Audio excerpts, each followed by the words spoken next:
आइए हमारे साथ कार्यक्रम में शामिल हो रहे हैं हेक्सगोन पार्टनर्स एलएलपी के डायरेक्टर तुषार प्रधान साहब।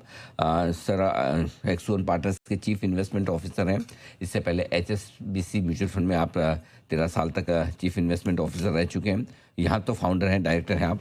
और इससे पहले एआईजी, एचडीएफसी म्यूचुअल फंड और एचडीएफसी लिमिटेड जैसे दिग्गज संस्थानों के साथ काम करने का तुषार सर का लंबा गहरा अनुभव है। और आपने पोदार कॉलेज मुंबई से कॉमर्स और इकोनॉमिक्स में बीकॉम की डिग्री हासिल की है और साथ ही साथ एमबीए की डिग्री आपने हासिल की है यूनिवर्सिटी ऑफ हार्टफोर्ड से। तुषार सर, गुड मॉर्निंग, बहुत बहुत स्वागत है आपका। धन्यवाद सर हमें समय देने के लिए। कैसे देख रहे हैं बाजार का मूड माहौल? क्या वाकई में बाजार धीमे धीमे ऊपर जाने को तैयार है या अभी खतरे काफ़ी है? देखिए, बाजार में तो खतरे हमेशा होते ही हैं, तो इसका मतलब ये नहीं कि हम निवेश न करें। जी। मेरे ख्याल से हमने जो फिलहाल की अनसर्टेनिटी देखी, वहाँ से बाकी मार्केट्स में उसका असर ज़्यादातर देखने को मिला।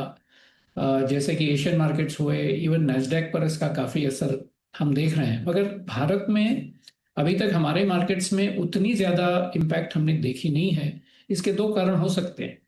एक तो यह है कि हमारी वैल्यूएशंस अब पिछले 2 साल के वैल्यूएशंस के कंपैरिजन में बहुत कम आ चुकी हैं।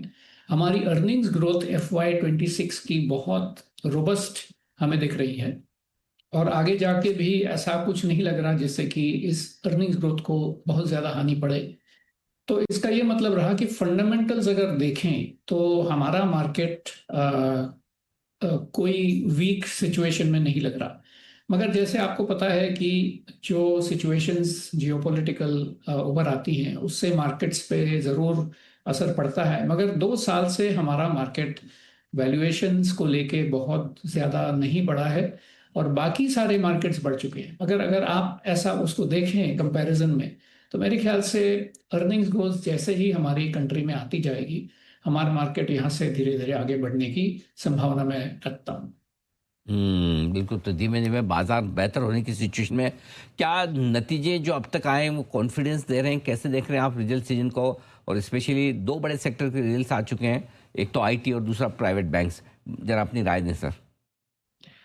देखिए, आईटी की अर्निंग्स काफ़ी अच्छी आई है रुपी टर्म्स में, क्योंकि इतनी ज़्यादा डेप्रिसिएशन हमारी रुपी में आई। तो डॉलर ऑन डॉलर रेवेन्यू जो आईटी में देखते हैं उसमें ज़्यादा खास बढ़ोतरी नहीं दिखी। मगर बॉटम लाइन में जो रिपोर्टेड अर्निंग्स हमारी रुपीस में आती हैं उसमें काफ़ी बढ़ोतरी हमने देखी। मगर मार्केट ने इसको सी थ्रू किया और उसको ज़्यादातर महत्व इतना नहीं दिया। इसके लिए अब हम देख रहे हैं कि जब हम प्राइस टू अर्निंग्स मल्टीपल देखते हैं तो सारी कंपनियों में, आईटी कंपनियों में अब बहुत नीचे की प्राइस टू मल्टीपल हमें देखने मिल रही है। 15-15 साल से ये पीई मल्टीपल हमने देखा नहीं। तो मेरे ख्याल से अर्निंग्स इन रुपी टर्म्स में कोई दिक्कत अभी आगे भी मेरे ख्याल से नहीं आएगी।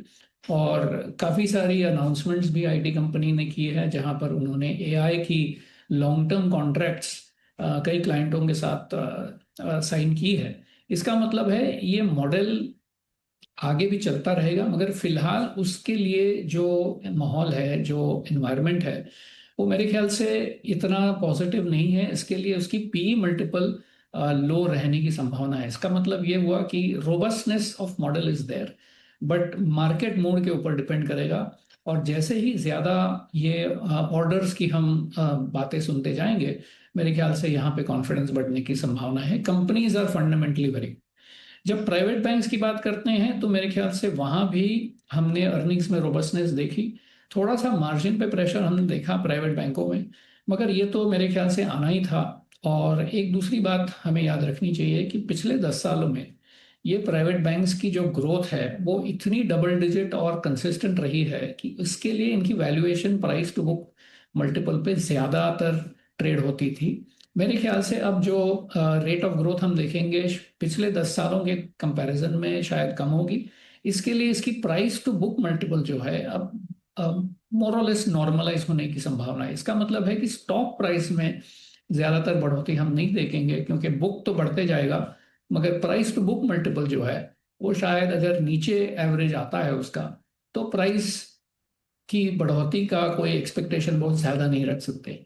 मगर एक बात जरूर रखें कि प्राइवेट बैंक्स मार्केट शेयर में बढ़ा रहे हैं फिलहाल टोटल क्रेडिट मार्केट में। और अगले 10 साल का अगर आपका व्यू है तो मेरे ख्याल से इसमें कोई प्रॉब्लम नहीं है। मगर हाँ, अगले 2 साल तक बहुत ज़्यादा एक्सपेक्टेशन इस सेक्टर से रखना थोड़ा सा आउट ऑफ फॉर्म हो सकता है। ठीक बात है सर। वापस से युद्ध थोड़े बढ़ने के खतरे आ रहे हैं। तनाव तो बढ़ा है। कच्चा तेल $80-90 के आसपास है। रुपया फिर से लाइफ लो के बेहद करीब पहुंच रहा है। तो क्या ये एक रिस्क है अभी भी बाजार में, या फिर आप देखते हैं कि शॉर्ट टर्म में कोई ऐसी खास चिंता की बात नहीं?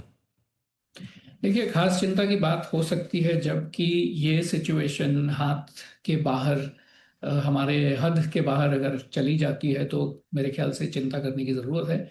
मगर पिछली बार जब ये सिचुएशन हमने फरवरी मार्च में देखी तो दोनों तरफ से हमने एक रवैया देखा कि इनको थोड़ी समय के बाद समझ तो इतनी आ जाती है कि बहुत ज़्यादा अगर आगे चले इस पाथ पर तो पूरी ग्लोबल इकोनॉमी में तकलीफ हो सकती है। ऑयल प्राइसेस, एनर्जी प्राइसेस बढ़ के इन्फ्लेशन पे बड़ा जोर आ जाता है और डोमेस्टिक इकोनॉमी यूएस की भी उससे सफ़र हो सकती है। इसका ये मतलब हुआ कि जो इनकी इंटरिम गोल्स हैं वो अगर सेटिस्फाई हो जाती हैं तो मेरे ख्याल से ये प्रॉब्लम धीरे धीरे कम होती जाएगी। मगर वो कब होगा ये कहना मुश्किल है।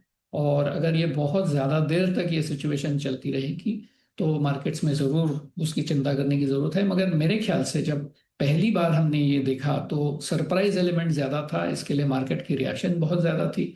मगर फिलहाल अगर आप देखें यूएस मार्केट्स में भी इस तनाव को लेके ज़्यादातर वॉलेटिलिटी नहीं है। मतलब जो इंडस्ट्रियल कंपनीज हैं उनमें घटौती इतनी हमने प्राइस में नहीं देखी। टेक्नोलॉजी और एआई को लेके जो अपनी और एक प्रॉब्लम है एआई वैल्यूएशंस की, वहां पे हमने थोड़ा सा रिएक्शन देखा है। मगर उससे इस तनाव से कोई मेरे ख्याल से डायरेक्ट रिलेशनशिप नहीं है। तो मेरे ख्याल से हम और आप सोचें कि ये जल्दी से जल्दी प्रॉब्लम सॉल्व हो जाए और हुर्मुज में नॉर्मल वहाँ ट्रैफिक वापस अगर आ जाता है तो हमारे मार्केट के लिए वो ज़्यादा अच्छा रहेगा।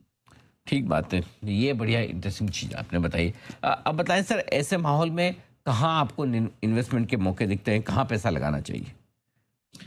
मेरे ख्याल से अगर डोमेस्टिक इंडिया मार्केट अगर देखें तो फिलहाल के लिए मैन्युफैक्चरिंग, इंडस्ट्रियल्स और इंफ्रास्ट्रक्चर में हम काफ़ी देर तक विजिबिलिटी देखते हैं। ऑर्डर्स तो ऑन द ग्राउंड है ही, कंपनीज के पास भी है।